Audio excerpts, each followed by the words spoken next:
And it wasn't that he was opposed to the war or anything like that. It was just that his memory of the war, the thing that he wanted to tell me first, decades and decades later, was this, right? And there's a way in which the kind of public narratives of the war, right, are always going to be just completely at odds with the highly particular individual experience. That goes for the, sort of negative images of Vietnam, the more positive images of World War II, and so on. When veterans come home, I think one of the things that you find is trying to talk about the war that you were a part of and how you feel about it sometimes can become an exercise in navigating your way through those kind of long-standing cultural images about war and archetypes that we have that never really quite capture individual experience. I'm Bryce Klehm, and this is the Lawfare Podcast, Friday, May 27th, 2022. I sat down recently with Phil Klay, the author of the new book, Uncertain Ground: Citizenship in an Age of Endless, Invisible War. Klay is a winner of the National Book Award for Fiction and a veteran of the war in Iraq. His latest book is a collection of essays from the past 10 years that deal with the consequences of America's endless wars. His essays cover a number of topics, ranging from the concept of citizen soldier to a history of the AR-15. We talked about a number of themes in the book, including his experience as a public affairs officer in the Marine Corps, the way that America chooses to exercise its power, and the obligations of citizenship. It's the Lawfare Podcast, May 27th, Phil Klay on Citizenship in an Age of Endless, Invisible War. Phil, this book is made up of essays from the past 10 years. I'm curious, why did you decide to publish this now? So it felt as though it was the right time, to be perfectly honest. And I think that, the last essay in the book is about the fall of Kabul. And it's not that ended the war. So that's what Joe Biden promised us, so much as I think that marked a sort of complete shift towards a style of warfare that we've been sort of steadily moving into. When I was in the Marine Corps in Iraq, I was part of a large deployment of troops, ground troops. The main effort was conventional units, and also a decent amount of the war was transparent to the average American. It was the subject of a lot of political debate. And if you look at how we kill around the world now, how we wage war around the world now, our political leaders tell us that we're not at war, and yet we are killing people in a large variety of places: Iraq, Syria, Yemen, Somalia, Pakistan, Libya. There are other countries where it's not entirely clear whether we're killing people there. I talked to one researcher at Amnesty International who said there are countries like Niger, Mali, and Nigeria where we know when U.S. soldiers die there, but we don't know when the U.S. kills people there. And it felt as though that transition and the way in which it sort of even further attenuates the link between the American public and the soldiers who fight for us and the killing that's done in our name, that's a major concern of mine. It was a concern of mine back in 2007 when I was in Iraq as a Marine. And it felt as though, my kind of decade-long attempt to grapple with that question about what it means to be a citizen, what it means to be a veteran, what the wars signify, what they say about us, what their relationship is to American identity, and the sort of arguments that we've had about American identity over the centuries and the ways in which they've been bound up with war, that it felt like the right time to gather these together and put them out. So the book is divided into 4 sections: soldiers, citizens, writing, and faith. Why did you decide to categorize the essays in that way? So they're sort of my 4 main central preoccupations, right? I mean, you come back from war, and they're 2 very immediate questions, right? What exactly was that war that I was a part of? And what exactly was I fighting for? And did we achieve it? And then there's, what is this country, right? What does it look like now? And the country that you come back to, it always looks strange. It's the veteran feeling estranged from the country that he came from is one of the oldest tropes there is. It's Odysseus coming back to Ithaca and not recognizing the place and only being recognized by his dog. And yet, at the same time, the decisions being made here in America determine what is happening overseas. And there's also that question of that idealism that you brought with you and what to do with it now that you're back in civilian life. And so that would be, I suppose, the citizen and the soldier side of those equations. And there's two other pieces. The section on writing, I mean, it's really about communication, right? In a very simple way. I mean, some of the essays are about great works of literature, and some of them are just about how we talk to one another. And I think that, when you've gone overseas, when you've experienced war, you've been a part of something that feels very important, that's very at odds with people's normal everyday experiences. Sometimes we have this sense that, you can't talk about these things, that only soldiers understand war and can talk about war, and yet you might not understand what you've been through yourself, and you might need to talk it out. And I think that our ability to talk to each other across difference, I think that our ability and our openness to each other and the idea that somebody who doesn't share our experience can nevertheless have a valuable perspective, the sense that we all have a stake in these wars and are empowered to talk about them, and that these experiences that are so central to soldiers are actually experiences that should be vital to all of us, is, I think, a critical preoccupation for me. I think it's deeply important for veterans on an individual level, and I think it's important for us in terms of a society. So, they're the kind of moral and political issues, and then it's just the basics of how do we talk about these things, right? Because it's difficult, and yet so very important. And then faith is the final section, and I think that there's a quote of a Vietnam veteran who says, he's talking about the old phrase, there are no atheists in foxholes. And that's not true. There are certainly atheists in foxholes. Some people are atheists because of what they experienced in foxholes. And yet, it's not for him, he says, that, war forces you to believe or not to believe. It's more that war can force a kind of existential choosing, right? It can bring things to the fore and make certain types of questions really, really important, right? Not just political questions or questions of military policy, but deep spiritual and moral questions. And that's my attempt to grapple with those things. I want to ask you about your time in the Marines as a public affairs officer, which you describe in the book. The job of public affairs officer is a very unique position, especially as you describe it in Iraq, because you were both, you were in country seeing the consequences of the war itself firsthand and secondhand in some cases, as you describe in the book. But also you were sort of acutely aware, maybe more so than other soldiers in Iraq, of how the war was being portrayed in the broader news to the American public. Do you think that experience and that job is a sort of influence your writing? Because at least to me, it seems like a lot of these essays connect personal experience and details with those broader policy trends.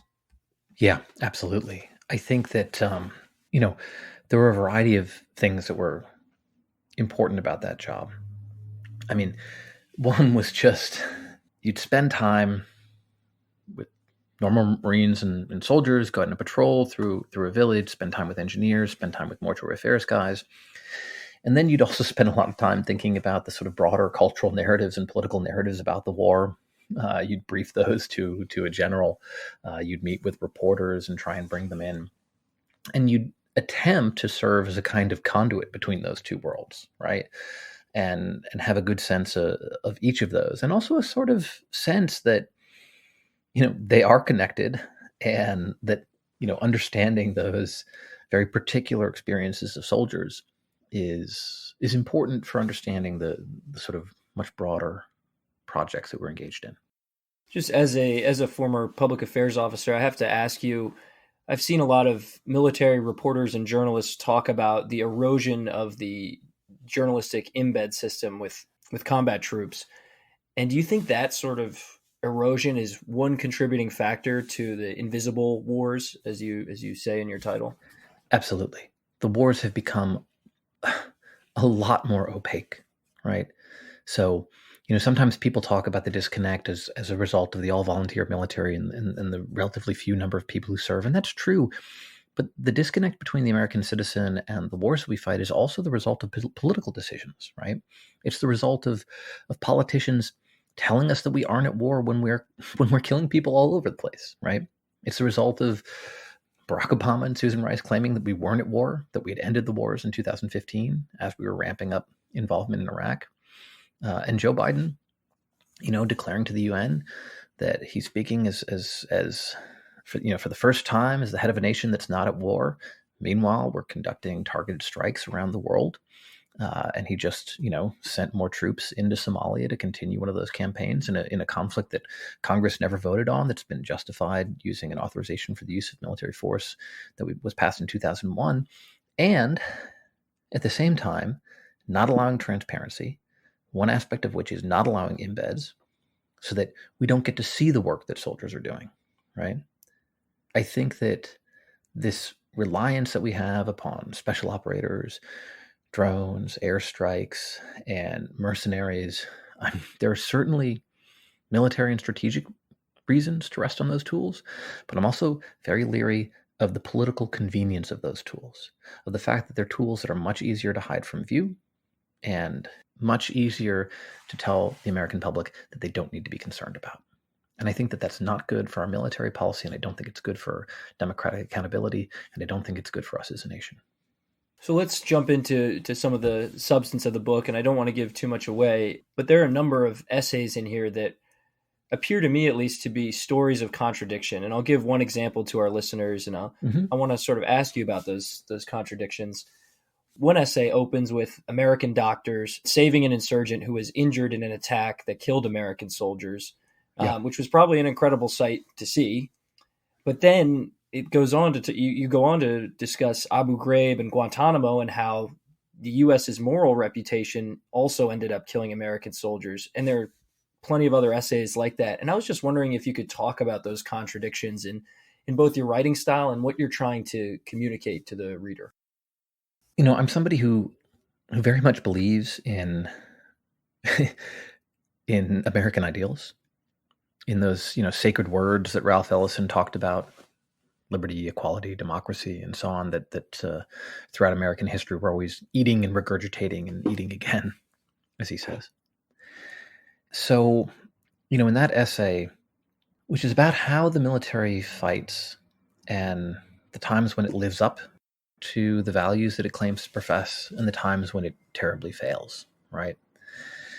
And, the story of caring for an insurgent, is one that always stuck with me. I remember talking to the flight nurse for that insurgent, because after he was brought in, the doctors had tried to save this Marine and failed, which is just crushing to them. And while they're in that moment of loss, having failed to save the life of a Marine, they get word that another bird is coming in, and it's got the guy who killed him. And they save that insurgent's life.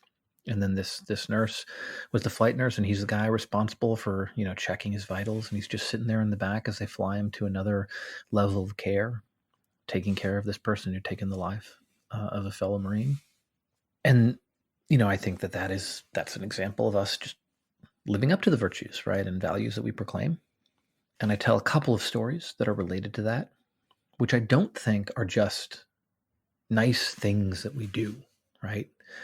I think having a professional military, a military that takes war crimes seriously, that takes its responsibilities towards the injured and wounded and enemy seriously, can be an asset, right? And I sort of detail why. And then on the other side, things like Abu Ghraib. Abu Ghraib was not just a moral disaster for us, not just a grave evil, along with our sort of torture regime in general, but just even from a totally amoral, strategic point of view, it was intensely stupid. It earned us legions of enemies. It earned us contempt. It hurt us in the world stage. It meant that our allies didn't want to share intelligence with us. It limited all sorts of cooperation in critical phases of the war. And so, a military needs a kind of ethic in order to run. And yeah, that essay is exploring the sorts of things that we advocate ourselves, exploring the places where we fail as well as the places where we succeed. And I think both are very important, right? And I think that is a concern throughout the book. I think that, American history is not one never-ending shining story of progress. There are decided, moments in which we regress quite terribly, and I talk about some of those in some of the essays. There's an essay centered around Charles White Whittlesey and his experiences right after World War One, leading up to his death. But I think that struggle, right, that recognition of the failures and the evils and the injustices, alongside a kind of commitment to the ideals, is an important part of American history and an important part of our contemporary reality. And trying to trace those and see examples of both of those in our history and our contemporary reality certainly is a part of the book. And one of those sort of along the same lines is the legacy of 9/11. And you write at one point early on in the book that we shouldn't confuse the complex legacy of 9/11 with 9/11 itself. How do you think those two things often get confused in public discourse? And if you have any examples. I mean, just think of the political purpose that 9/11 served, right? The response to it was the launching of two wars and the initiation of a torture regime, right? 9/11 itself is where I talk about very particular and very individual experiences of loss and sacrifice and also heroism on that day. Also, there's a strange thing where, sometimes people talk about how together we were as a nation at that time, right? And they compare it to the kind of poisonous and divided politics of today. And George Bush had an 85% approval rating, and Rudy Giuliani was America's mayor. And yet that lack of division, right? That unity of purpose, the ends to which it was directed were unbelievably destructive. And so I think it is this is one of the reasons why perhaps you see that I'm drawn to those paradoxes, right? Where, my patriotism is very much about keeping my eye towards our failures and our backsliding. And I think the costs of our use of the military and the way that we operate in the world that sometimes we don't want to see, or we allow our politicians to obscure from our view. And one method that you write about in the book, and you mentioned a little bit earlier, by which politicians are sort of given a free pass on any oversight of these wars, is that 2002 authorization for the use of military force, the AUMF, that a lot of lawfare readers and listeners are probably familiar with in somewhat of a technical sense. But you sort of bring it out to these broader themes and just overall anemic congressional oversight. How in your view did that result in the poor handling of the wars in Iraq and Afghanistan?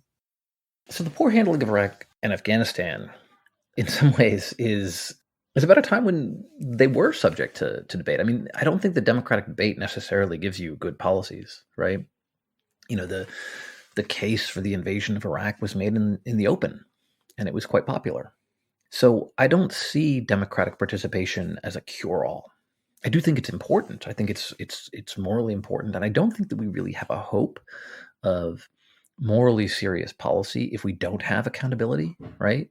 I mean, after the past 20 years, why would you just assume that people know what they're doing, right? and that they're handling everything fine? There's no reason to think that, right? I very much doubt that a military policy where so much is in the shadows and so much is determined by, what is the least politically costly way of operating is necessarily going to lead to good outcomes or serious long-term strategy for very, very complex and violent regions of the world. And I'm deeply concerned about regions of the world where, we have no idea what to do with the sort of broken government and shattered societies, but we do know how to kill people. So our primary engagement with that region is when we come from the skies and kill people periodically. I don't think that's a long-term recipe for success either. Nevertheless, bringing things into light won't necessarily make things perfect, right? And I think that over time we do learn things. I think we have learned things about American hubris and lessons that we should have learned before from earlier wars, but had to learn again about how much can be actually achieved with the use of military power, and also about the second and third order consequences of violence, that you can topple a regime, but that doesn't necessarily solve the situation. Nevertheless, without greater democratic accountability, I don't think there's any real possibility for progress. One thing that I wanted to ask you about that you don't really touch on in the book is, and this might sound like a strange question, but is the Special Inspector General for Afghanistan Reconstruction, or SIGAR. Yes. That institution, some people compare Afghanistan to Vietnam and everything. And I think the Washington Post tried to, draw out the Afghanistan papers as like a lot of, this big revelation. There was some great reporting in that, but it seems like a lot of what they were uncovering, had sort of been out in the public in, SIGAR's reports are open source and they're for everyone to see. And so I'm curious about your thoughts on that as an institution of accountability or oversight.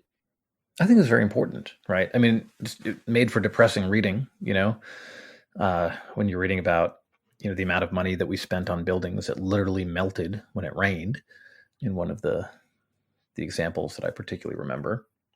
Nevertheless, I think institutions like that are great, and the public role that they played are fantastic. I remember, because we had the Special Inspector General for Iraq Reconstruction as well, and I remember speaking with a general who is extremely annoyed by their existence, but that's probably a good thing. Yes, definitely. I want to talk about sort of the experience of these wars and how that led to their portrayal in popular media. At one point, you quote Elizabeth Samet, a West Point instructor, and she said that because the wars in Iraq and Afghanistan essentially lacked a clear political vision, and I'm quoting her here, that forced many of the platoon leaders and company commanders to understand the dramas in which they found themselves as local and individual rather than national or communal. You connect that idea to the popular depiction of these wars. I'm curious how you sort of arrived at that conclusion and maybe what that looked like in popular media. Yeah. So at a certain point, some of the missions that we were sending people out on just seemed almost obviously pointless. I remember there's a journalist in Afghanistan. This is during Obama's surge. And one of the Marines turns to him and says, "This war is stupid. So what? Our country's in it." Right? And there's the idea like, yeah, we know this is going to be totally waste of effort. As soon as we leave, the Taliban's going to come right back here.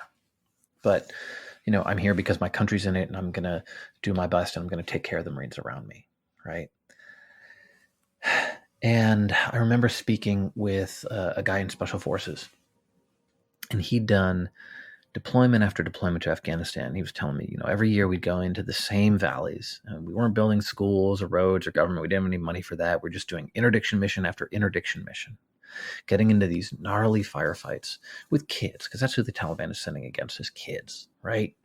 And after a point, I was like, we're like chewing them up because they're special forces. They have all the, support, and they're excellent soldiers. I said, I used to wonder why they would send them against us. And then I realized, they're doing it because they can. And he described a kind of warrior culture, right? A kind of nihilistic warrior culture evolving. Because what else did you have if you didn't necessarily believe in the mission itself? And that's a terrible thing to ask of young men and women. And it's not really a surprise that in terms of pop culture, right, we don't really know how to depict these wars. They're not, 20-year interminable wars with unsatisfying conclusions don't really lend themselves to, movie and TV necessarily.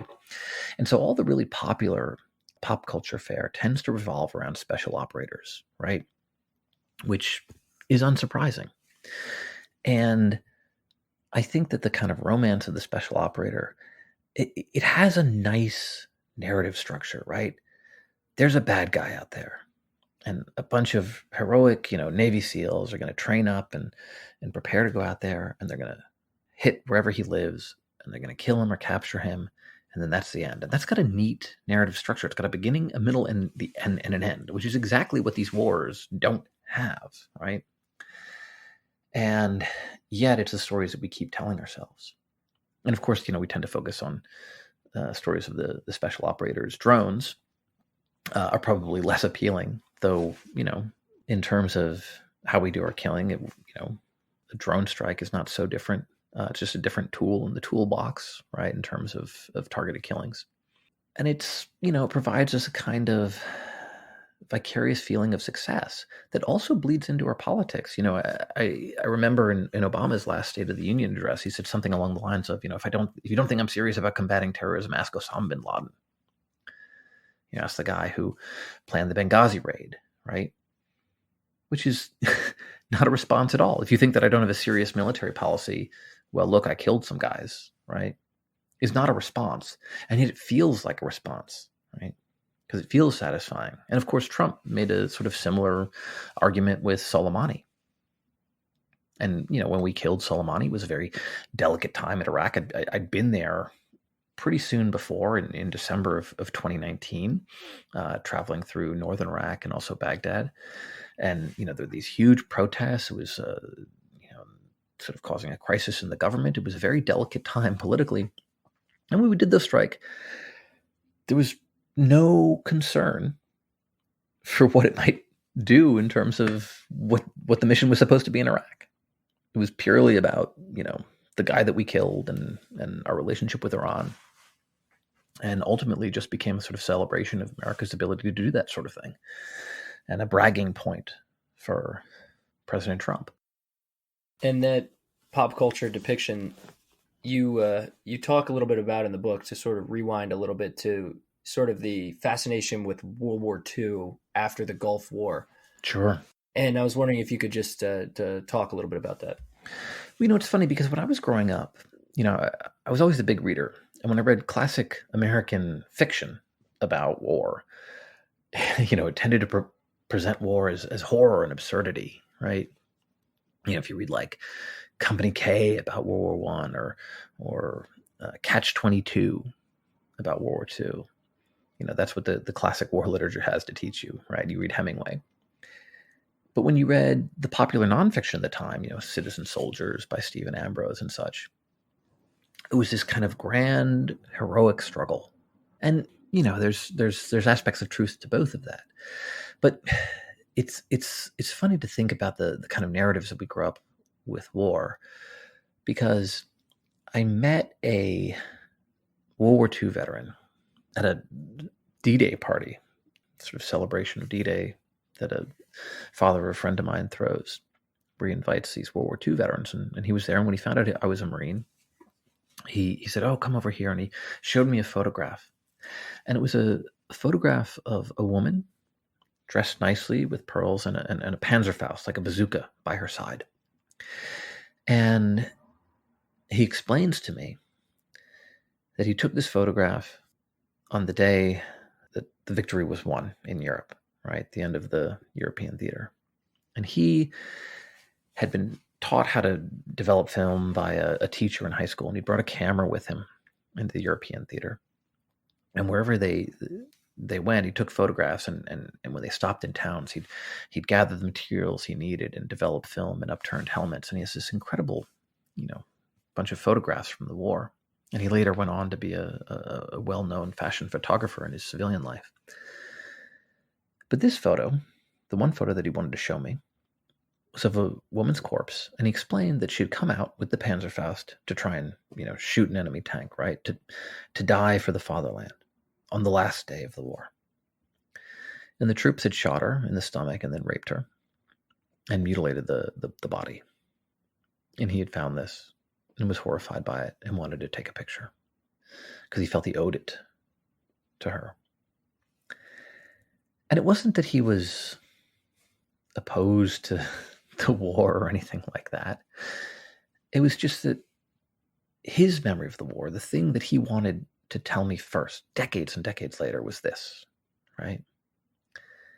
And there's a way in which the kind of public narratives of the war, right, are always going to be just completely at odds with the highly particular individual experience. That goes for the, sort of negative images of Vietnam, the more positive images of World War II, and so on.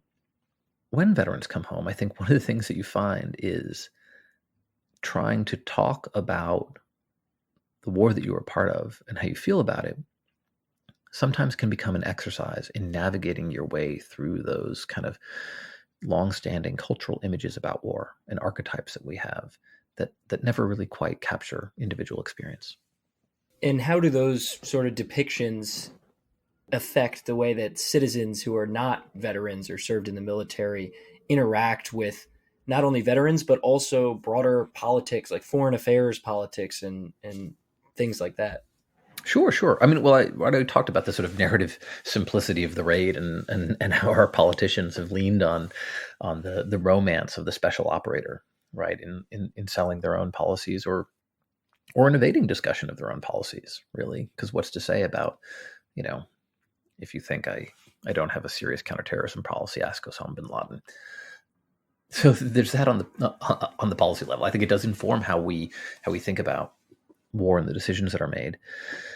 Also, on a more personal level, I mean, think of the idea of like the trope of the broken veteran, right? This is something that I've encountered very directly. I remember meeting somebody in a bar, and they told me that all Iraq veterans were going to snap after 10 years. I'd been back 3, so I guess I had 7 at that point. I mean, I've encountered in the job market, right? My current position at Fairfield University. I think the fact that I'm a veteran is seen very much as a plus in our Masters of Fine Arts program. About a third of the program is veterans. But when I was applying for jobs, there were 2 places where I was told to my face that being a veteran was a negative, right? Which is illegal, but that didn't occur to the folks on the search committee that they maybe shouldn't tell me that. So those kind of images affect people both in kind of the broader political debates and in very direct and personal ways sometimes. I was wondering if you could talk a little bit more about that divide between civilians and service members. At one point, you note the difference between the United States, where there is a pretty stark divide between civilians and service members. I think it's been called, a warrior caste is what some have called it. And countries like Iraq and Afghanistan, where there actually isn't a neat division between civilians and soldiers. Yeah, so it's funny because I live in New York, right? And because there's such a geographic component to who enters the Marine Corps, it was funny, like in 2010, 2011, I used to meet people all the time who would tell me that I was the first person who'd served that they'd met, which is crazy, like the wars had been going on for a while at that point. And, so oftentimes you'd encounter this idea that, if you joined the military, it must have been because, you didn't have any other options or, because of the poverty draft, so-called poverty draft, which doesn't really track with, what we know about the demographics of the military, but I think was a kind of satisfying narrative for some people for a variety of reasons.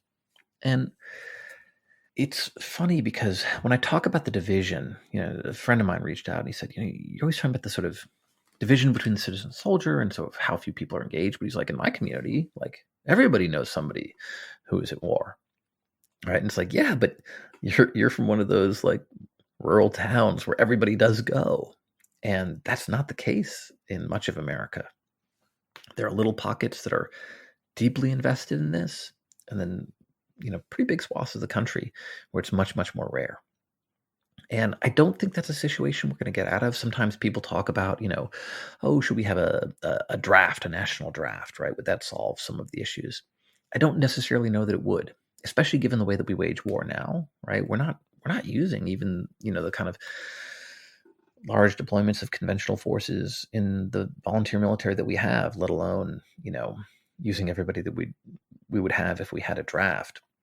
So I think the divide is related to, the small number, but I think more importantly, the divide is related to how little we ask fellow Americans and of our politicians when it comes to war making, right? And how much we have made conscious choices that allow these wars to disappear out of view. One way that I guess the wars don't necessarily disappear out of view, but something that you write about is the pageantry of military worship.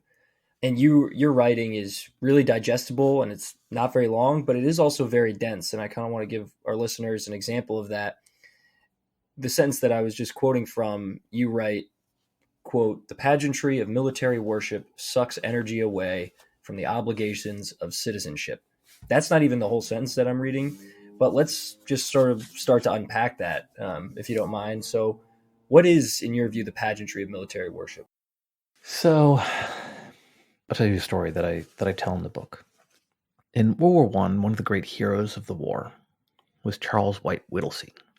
He, sort of interesting guy, Williams grad, who was extremely idealistic, believed in the kind of rhetoric that Wilson, was using to justify American entry into the war.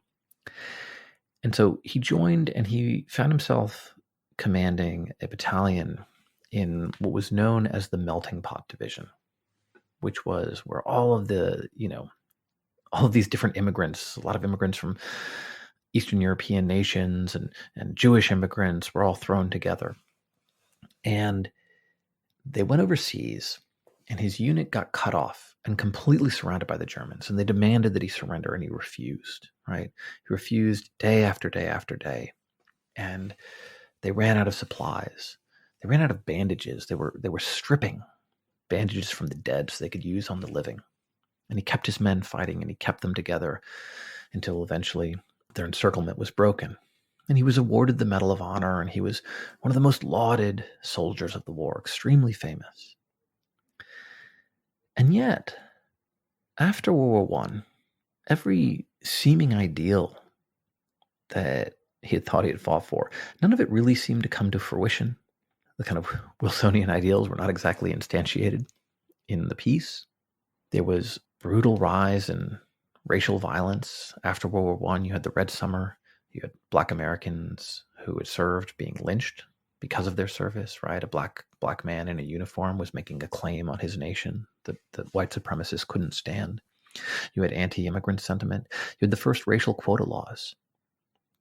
And when Whittlesey did do public appearances, because he started to sort of refrain from public appearances, he would show up on behalf of immigrants and immigrants' rights and speak about the importance of that and what immigrants offered America. And he went to the burial of the tomb of the unknown soldier. He was one of the pallbearers. And it was this incredible, over-the-top extravaganza of, adulation for the American soldier. And the Metropolitan Opera sent a quartet that's singing hymns about how the soldier is like Christ because he dies for an ideal. And Whittlesey, after serving as the pallbearer, turns to one of his friends, another Medal of Honor recipient, and says, "I shouldn't have come." And 2 weeks later, he books a ship for Havana, and after setting his affairs in order, gets on the ship, and in the night slips over the side, killing himself in a way that ensured that no one would ever be able to recover his body. No one would be able to afford him the kind of honors that the unknown soldier had been afforded. And when the story is told, oftentimes it's told as a story of PTSD and, his war experience haunting him and survivor's guilt and so many other things. But when I hear about Whittlesey and I think about the things that he was doing before that, it's very difficult for me to disentangle how he must have felt at that time from the way in which, as he is being lauded beyond belief, everything that he thought he had fought for and that his heavily immigrant battalion had died for was being abandoned. And even the sorts of men who had filled his battalion were being reviled in public life, while an abstract image of the soldier was being glorified. And the second part of the sentence that I talked about was, how that pageantry of military worship sucks away from the obligations of citizenship. What, in your view, are some of the obligations of citizenship that are affected by that? Yeah, sometimes I think that there's a kind of frustration that can curdle into resentment when people come home. There's this sort of sense of like, I'm going to war and what I'm doing is extremely important and the civilians back home are just worthless, right? There was this saying when I was in Iraq, we're at war and America's at the mall, right? And the sense of it was, we're doing the really important stuff and risking our lives. And here where there's violence and death and destruction, and Americans are just, worthless consumers. And that's satisfying while you're in, right? Because it establishes a nice little neat moral hierarchy where you're at the top. But I was thinking about that saying a couple of years later. I was at the mall and I was in a store trying to figure out the difference between 3 to 6M onesies and 6M onesies. And I thought like, oh, we're at war and I'm at the mall. And that was where I should be because my baby needed clothes, right? And I think there's a way in which we sometimes, as veterans, can sometimes discount the great importance and value and beauty of civilian life. I mean, it's funny. One of my friends, his most difficult challenge as a leader in the military came not overseas, but when his reserve unit, when their deployment was canceled, because there were a bunch of guys who were really looking forward to like putting real life on hold. Sorry, babe, I can't deal with that. I'm at war. And the basic responsibilities and work of being a father, of being a member of a community, of trying to build up your community and being a part of civic organizations, being a part of American political life. Those are beautiful and valuable things. They're the reason that if they're not beautiful and valuable, then no one should sign up to be in the military to risk your life for them. And it's a dangerous situation when the military is one of the only institutions of American life that people actually respect. And I think we need to have a more capacious sense of service and what service to America means. And you talk about I don't want to say diminishing morale within the military because I don't really want to, put words in anybody's mouth, but you talk about that, especially, when we think about that in light of the withdrawal from Afghanistan. And I think a lot of people are witnessing what a sort of poisoned society does to a military right now, maybe in Russia and Ukraine, and how the Russian military is performing. And some analysts have connected that to the poisons of Russian society infecting their way into the Russian military, despite their supposed technological and numerical superiority. I was just wondering if you could talk about what you see as the diminishing morale in the U.S. military and how that's sort of reflective of American society. So, it's very funny. Like, there has been among some people a kind of fetishization of authoritarianism and strongman leaders, right? And kind of you were talking about the pageantry of military life. I mean, I remember when Senator Cruz was sharing this video comparing a Russian army ad versus a U.S. army ad. And he said like, he tweeted out, holy crap, perhaps a woke emasculated military is not the best idea, right? And the idea was like, because in Russian military ads, they're like very manly looking men being manly. And because the military is interested in recruiting a broad and wide and diverse base of people, his assumption was that, that would be reflected in our military performance, which is an incredibly dumb thing to think, right? And, it's an old thing.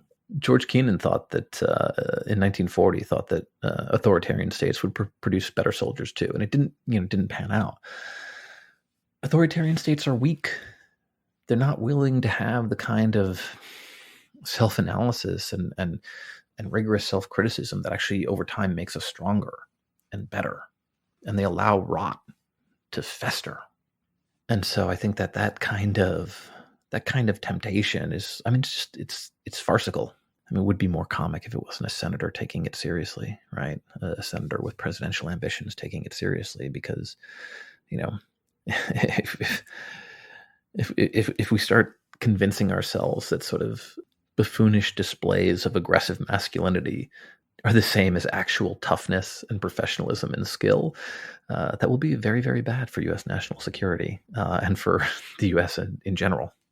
Right. And in case listeners can't tell by this point, the book covers just so many topics that are really, really prescient to current societal discourse in the United States. But a lot of this book is about the exercise of power, be it military or political. And you recount one story in the book about the late Major Ian Fishback, who's Yeah, really an extraordinary person for many reasons. But you tell one very specific story. I was wondering if you could recount that for our listeners. sure.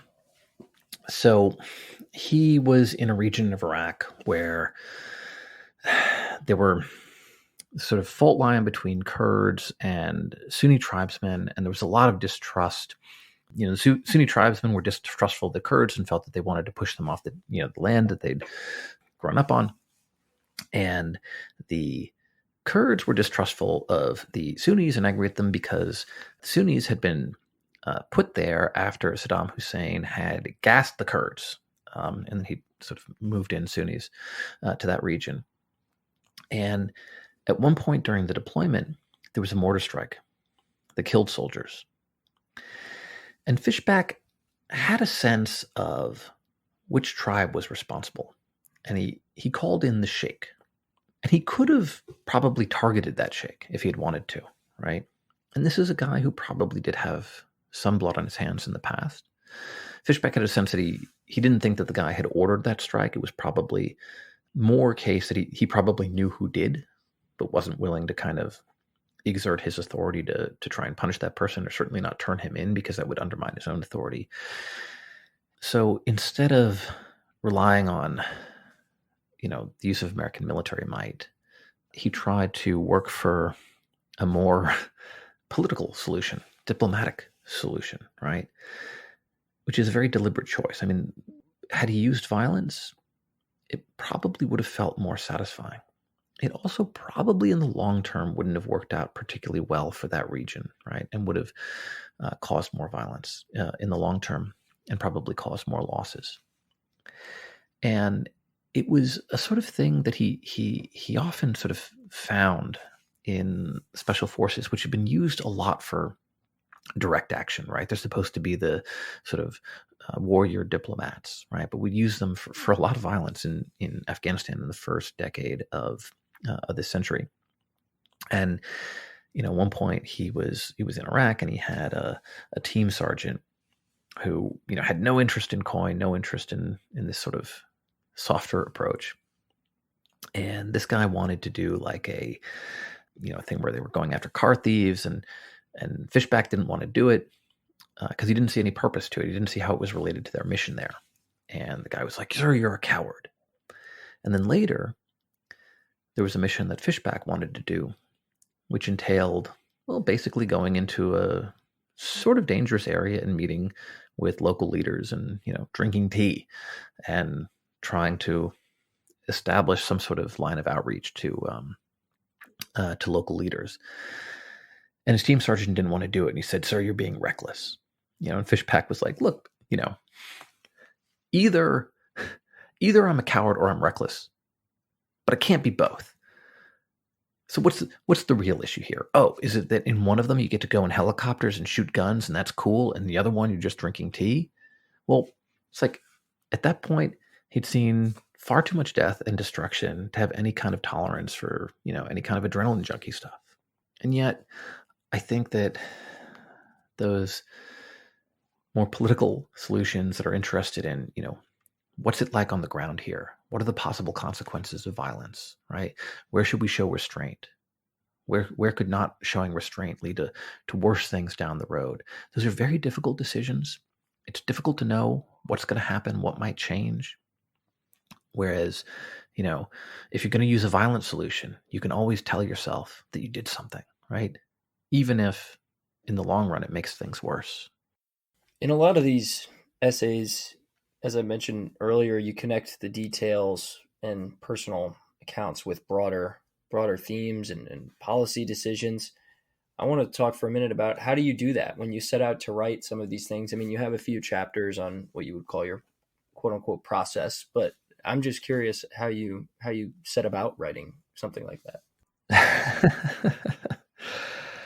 It's different at different times. Maybe you have to take your full course to understand. I mean, some of these essays involve a lot of research, right? And a lot of historical investigation. And, I think that oftentimes when there's something that troubles me, right, or that I find compelling, Ian Fishback's story, or the story of Charles White Whittlesey. Well, that's a story that I tell in tandem with two other stories: the stories of one Iraqi interpreter who made it to the United States, became an American citizen, and went back to Iraq as a soldier, and another Iraqi interpreter who served with Marines, who served in combat, served bravely, and then was stuck in Iraq trying to get a special immigrant visa and not able to get it through because of our lack of concern, our broken immigration system, and our fear-mongering about immigrants. And those three different stories sort of spoke to me, right? And so it was a matter of sitting with them for a long time, thinking about them, talking about them with friends, and trying to figure out the connections between things. I think that oftentimes there are lessons to our present and our history. There are ways that we can kind of trace the arguments and ideas that we're currently working with. When I have a long essay on the citizen soldier, and I talk about the concept of that through American history from the founding to the present day, as a way of trying to think through, what the relationship is now. And so, yeah, a lot of conversations, a lot of research, a lot of reading, and a lot of time until I feel like, I've got a handle on what I want to say. And I've got a couple of stories that feel really vital, really alive, really powerful to me, that hopefully would be powerful to the reader as well. Is there anything that surprised you when you reread these essays from, in some cases over 10 years ago? Did you notice any maybe changes in your writing or anything like that? I think my relationship to the wars has changed, and that has expressed itself in the writing. And I think there's a more complex approach. But at the end of the day, I think I'm still the same person, right? With the same kind of wary idealism. And I mentioned in the prologue, there's a Derek Walcott speech where he says, if you shatter a vase, the love that reassembles the fragments is greater than the love which appreciated its symmetry when it was whole. And I think that, in some ways, my more simplistic notions and simplistic idealism about America, about the military, have indeed been shattered. But I don't think the idealism is gone. I think it's just a tougher and more valuable thing, or at least I hope so. And the work of these essays over the past 10 years has, in many ways, been my process of trying to take those pieces and put them back together. So this podcast will run on the Friday before Memorial Day, and you write at certain points in the book about your thoughts on Memorial Day and that it should be a quiet reflection in a time of peace. But if someone were to have read this book and thought, how should I, as maybe a non-veteran or just quote unquote ordinary citizen, reflect on Memorial Day, what would you tell them? Memorial Day, I always think about the people I knew who died.